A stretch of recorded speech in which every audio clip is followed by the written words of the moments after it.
I want to take a moment and talk to you about the forgotten spiritual discipline. And by that I mean our physical health, the way we exercise and take care of our body, and of course our diet. The definition of physical health is really broad. It covers the whole individual, including everything from physical fitness to our overall well-being. So I want to refine that and to physical fitness. And by that we mean a combination of our cardio fitness and a muscular workout and also flexibility, all these aspects of taking care of our physical being. And then of course a healthy diet and making sure that we have nutritious daily calorie intake. The reason why this is important for us to consider is because our physical being is a distinct facet of who we are. It's distinct from our emotions, our spirit life, our mental life.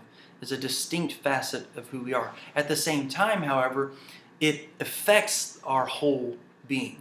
So however we're feeling physically, whether that's positive or negatively, will either positively or adversely impact our mental and our emotional and our spiritual well-being.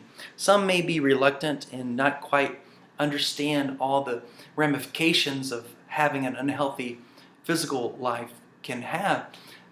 So let me take a moment to explain more. Our physical health is a distinct facet of our being. That it requires a uniquely suited discipline. Research reveals that when religious people feel better about themselves or healthier, when they're asked if they feel good about themselves, they say, "Yeah, I feel great, I feel healthy." And the reason why they say that is because inwardly they do feel great. However, the way that we feel inwardly does not automatically translate into our body being physically healthy. Research also shows that in no model does religious affect the health outcome.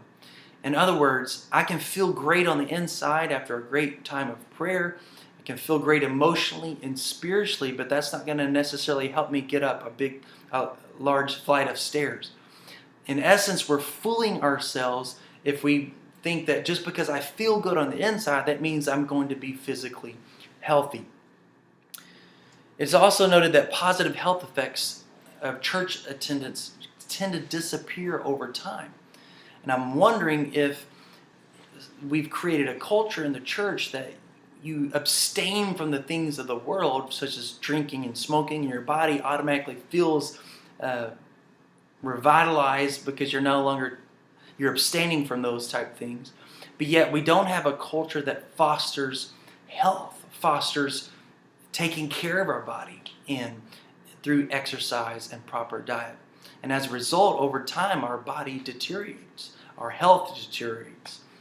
So in summary, in order to truly be healthy physically, we've got to have disciplines that zero in on our physical being because it's a unique facet of who we are. Secondly, the strains of ministry are exacerbated by poor physical health, and this can lead to serious burnout.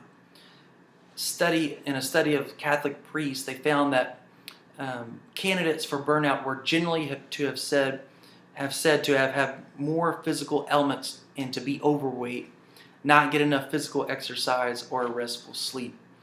And the primary symptoms of burnout are all physical. So while they're going through this emotional and mental turmoil and even spiritual turmoil, it's manifesting itself physically. There's fatigue, exhaustion, insomnia, body tensions, frequent sicknesses, backaches, neck aches, sweating, migraine headaches, serious illnesses. So they're twice as likely to have more colds during the past year, and twice as likely to have suffered 3 or more severe headaches, and 20% more likely to have been bedridden for 3 days because of illness or injury.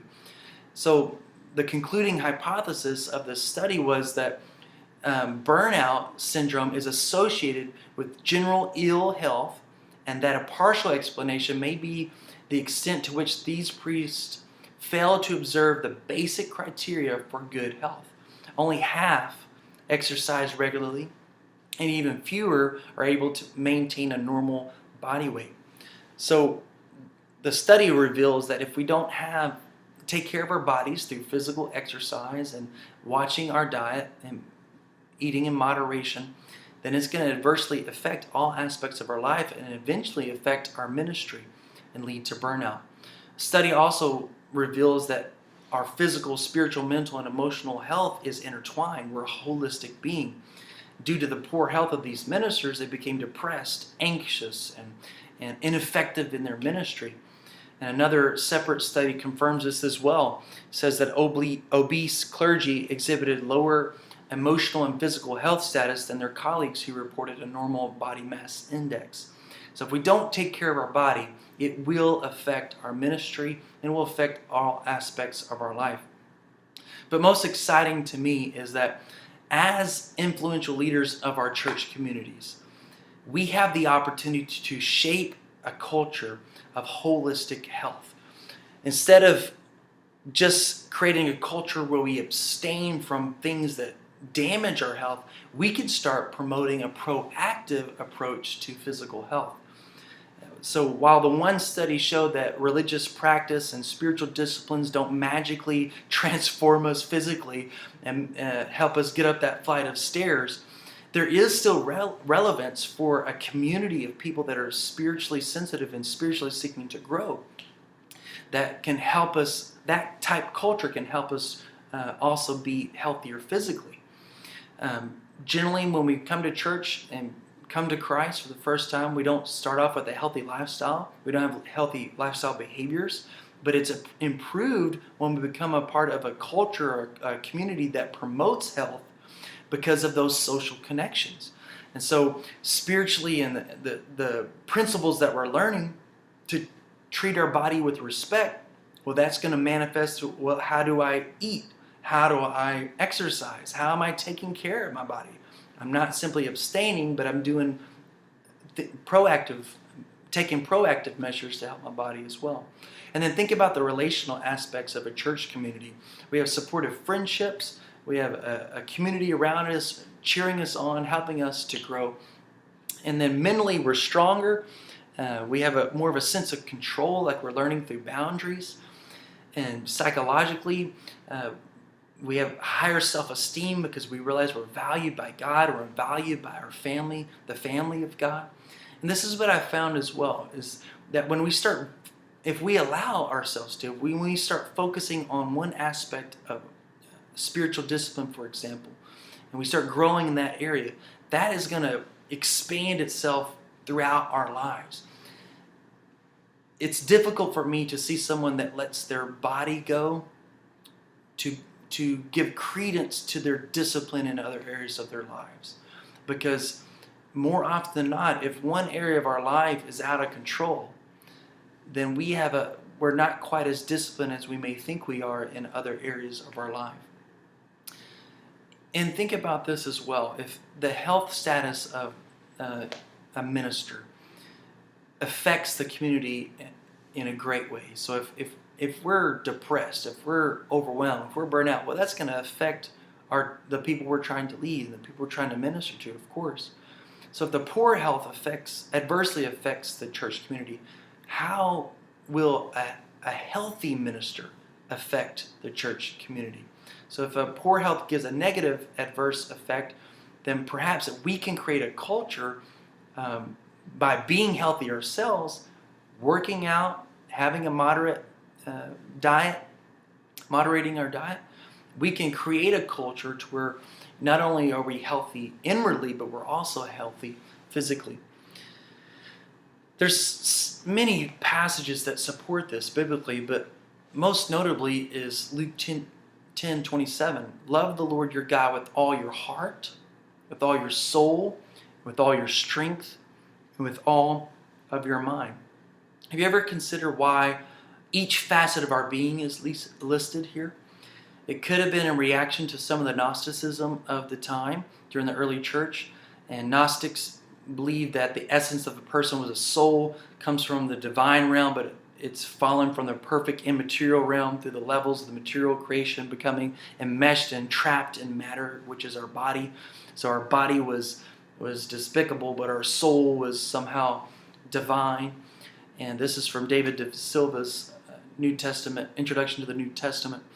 And the result of that belief was that the soul would be divested of such things after death. So our soul would go to God, and we didn't really have to care about our body. And so a lot of the Gnostics had a license for self-indulgence in this present life. And when I think about that definition of Gnosticism, I'm startled because I see some people, my brothers and sisters, that don't take care of their physical body, but yet they just focus on their soul, and their soul is in shape, almost like it doesn't matter. Well, that's a Gnostic idea, that we don't take care of our body. Biblically, we are to love God with our whole being, with all your heart, with all your soul, with all your strength, with all your mind. We're a holistic person. So we don't give God just part of our lives, we give it all. In fact, we don't give it to him once he bought it. Do you not know that your bodies are the temples of the Holy Spirit who is in you, whom you have received from God? You are not your own. You were bought at a price. Therefore, honor God with your bodies. 1 Corinthians 6:19 through 20. Now, the context here is sexual immorality, but honoring God involves more than simply abstaining from things that damage our body, but also involves consecration. Holiness is withdrawing from the world, being separated from, but also dedicated to. So we can positively honor God. God's not just interested in saving souls. He sanctifies our bodies as well. And this is what Paul's illustrating to the Corinthians, is that God's saved your whole person. And the only fitting response for people who live for the Lord is to honor him with our whole person. So we don't do despicable things with our body. We don't damage our body and just worship him with our soul. No, we give him all that we are because he bought our body. He sanctified our whole being. And so we want to please him with our bodies as well. So God's redemptive purpose extends to all of creation, including the human body. Now, some will retort, sometimes just jokingly, that when Paul writes to Timothy, physical training is of some value, but godliness has value for all things, holding promise for both the present life and the life to come. And this is often misconstrued to mean that we shouldn't take care of our bodies, or we shouldn't exercise. Bodily exercise profits little. And most of the time people are joking when they say that. But Paul's not saying to neglect our physical being, but to have a balance and put more attention on the end of that exercise, which is godliness. And consider this as well. Paul and them weren't driving to where they went. They driving from town to town. They weren't sitting behind a desk shooting out emails to one another. No, they were constantly on the go. They were walking everywhere they went. They were physically in shape, more than we could probably even hope to be today, because that was their life. Today we live in a unique environment where we have to go out of our way often to engage our body physically. And so we've got to be more intentional about it. But physical training here in this context is more talking, in 1 Timothy, is talking more about abstaining from food, spiritual disciplines like fasting. But Paul's explaining that the focus of all that should be godliness. And in fact, as Whitney's been emphasizing throughout spiritual disciplines for the Christian life, discipline yourself for the purpose of godliness, 1 Timothy 4:7. The whole purpose of taking care of my body, taking care of my inward being through spiritual disciplines is for the purpose of godliness. So the disciplines are a means to an end. They're not the end. So I'm not saying you need to get all ripped and be like, some idealized Photoshop person in a magazine. No, we're saying we need to be healthy. We need to take care of ourselves so that we can pursue godliness and not fall into a burnout state because we allowed our body to digress to the point that we're of no value to the kingdom of God. Now, practically speaking, we first want to focus on fitness. And a good fitness program, as I mentioned at the beginning, is a combination of our cardio fitness, which is achieved through aerobic activities. If you don't like going to the gym, pick up basketball, volleyball, swim, whatever it is that you like to do. But it is also good to work out with weights. You'll get a burst of energy that goes throughout the day, and your metabolism is is in high gear throughout the day. And then flexibility, you want to do that through stretching and loosen up your muscles throughout the day. A good time commitment to consider is at least 30 minutes a day or 150 minutes per week in order to maintain a healthy, active physical life. Many of these insights were shared to me by the trainer at the YMCA. Personal fitness should be personalized, however. So don't feel like you have to be like someone else. God made us in all different shapes and sizes and heights, and so that's quite all right. So don't feel like you have to be like some ideal image. That's not what we're talking about here, but instead we should work out. We should take care of our body. So the rigor of your workout will depend on your age, your body mass index, and your physical condition. A good healthy heart rate, there's a formula, you can see it in the notes, but 220 minus your age equals maximum heart rate times 40 minus 85% equals target heart range. In other words, and there's charts online, you can Google it to find out more details about a healthy heart rate, but healthy heart rate for me at the age of 32 is about 22 beats per minute. So you want to get to that heart rate whenever you're exercising. And each person, depending on their age and their body mass index, will have a different target. A different way to do that is from a 1 to 3 is a low activity. You can carry on a conversation easily, maybe walking around the block. 4 to 6 would be a moderate activity. A little more difficult. You can still carry on a conversation without being breathless, so you maybe a light jog. 7 to 8 would be a difficult to very difficult. You can talk, but not without some difficulty in being breathless. So that may be more of the sprint or a fast jog. And then 9 to 10 is you can't maintain this for more than 30 seconds or a minute. So that's a full out sprint. And oftentimes that intensity, that level of intensity is reserved for professional athletes or people that are really in shape. Nonetheless, that gives you a gauge of just to determine how where you are at in your when you're working out. You know, if you're pushing it too hard, back off a little bit, but you don't want to back off too much that you're not actually getting any benefit out of the exercise. And then a nutritious diet. You know, it doesn't really matter how much you work out if you're eating junk and if you're eating a lot of junk. So you have to make sure and have a healthy diet that consists of average daily intake of 1,800 to 2,000 for females and 2,300 to 2,500 for males. If you're endeavoring to lose weight, it's actually going to be a little bit less than that. And as I mentioned, you can find a lot of these statistics online. But here's a simple tool for you to examine your nutritional diet.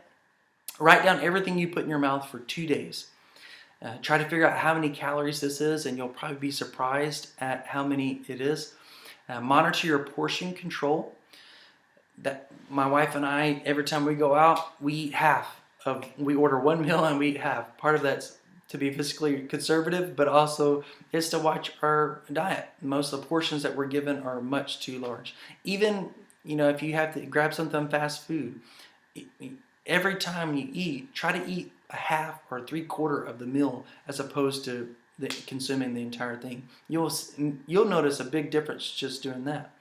And then also make sure to eat breakfast, not fast food breakfast, but good healthy breakfast is a great way to kickstart your metabolism for the day. That hopefully encourages you.